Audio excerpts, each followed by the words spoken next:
O que há atrás da cortina ainda existe nos bastidores. Ou seja, o palco não é determinante de existência, mas sim de presença. Linda Quebrada entrou no BBB 22 usando uma camiseta com estampa Anastácia Livre ou Monumento à Voz de Anastácia, do artista carioca Yuri Cruz. A estampa da camiseta, na verdade, é uma versão da obra do artista, que se propaga muito mais através de santinhos da imagem de Anastácia. Também existe a versão de colecionador. E a camiseta ela foi feita exclusivamente para a entrada do programa, para massificar essa mensagem, para levar essa imagem da Anastácia Livre para a televisão brasileira. O Yuri se inspirou para fazer a sua obra em uma imagem produzida pelo Jacques-Étienne Arago, que era escritor e também ilustrador lá do século XIX. A imagem do Jacques representa uma mulher preta, dos ombros para cima, o rosto meio de lado, mas com olhos em direção ao espectador. Ela tem os cabelos curtos, um instrumento de prisão em seu pescoço e uma máscara que cobre a sua boca. Ambos são elementos de escravização. A imagem ficou conhecida como o Castigo de Escravo e foi publicada no livro Memórias de um Cego, uma viagem ao redor do mundo, em 1839. O desenho do Jacques se espalhou por todo o Brasil, se popularizou, se tornou uma imagem muito frequente no imaginário e também começou a ser associado à imagem da santa popular, a escrava Anastácia. Essa santa não tem uma história única. Cada fonte que você vai pesquisar, você vai perceber que ela tem nuances muito diferentes. A história mais comum fala que Anastácia era uma princesa de um reino africano e foi trazida para o Brasil em regime de escravidão. E aqui no Brasil, ela sofreu os mais diversos horrores e maus tratos. E aqui algumas situações se divergem do porquê ela ter a máscara presa ao rosto. Algumas histórias vão falar que Anastácia reagiu ao estupro, então foi condenada a usar aquela máscara durante a vida toda. Outras histórias falam que ela ajudava pessoas escravizadas a fugir, por isso ela recebeu tal castigo. Não há um consenso exato sobre isso, mas no decorrer da história, Anastácia ela acaba tendo tétano por causa de suas amarras, de suas correntes e acaba morrendo por isso. Ainda no começo do século XX, alguns milagres já são associados a essa figura de uma mulher negra usando uma máscara de ferro. Isso começa a ganhar força cada vez mais a partir de 1950, quando essa figura dessa mulher preta começa a ser associada à imagem de Anastácia e esse ícone, essa grande presença da santa popular escrava Anastácia começa a se reverberar na cultura brasileira.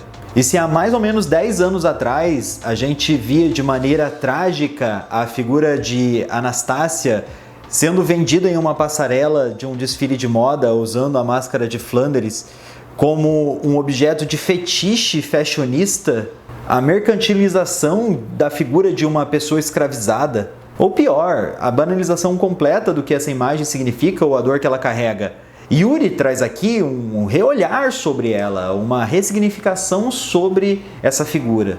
Uma Anastácia desvelada e renascida. Um novo símbolo, um novo olhar. Não é à toa que essa imagem foi parar em livros didáticos. A obra usa como base novamente a imagem da mulher preta feita por Jacques, mas agora sem os elementos escravizadores. O colar de ferro para a prisão vira uma gargantilha dourada e a máscara some, revelando os lábios de Anastácia, com um leve sorriso. Abaixo dela, 2 flores de camélia, flores símbolos da luta negra abolicionista no Brasil. A versão santinho da imagem é acompanhado da oração de Anastácia Livre. Sobre a obra, Yuri diz: "O que tentei fazer quando estava pensando neste trabalho foi me perguntar como conseguir monumentalizar uma voz antagonizada historicamente e rehistorizar a imagem. Foi preciso contar a ficção completa, descortinar a mítica, implodir a mítica de dentro para fora. A branquitude se sustenta em seus mitos econômicos e esquemáticas epistemicidas, e é necessário inventar novas lógicas e novos mitos. Para uma máscara de Flandres tão real e etnográfica, era preciso uma boca tão ou mais real quanto a máscara. Ou seja, na batalha de ficções, a mítica branca se esfacelou. Nunca mais haverá a boca insubmissa."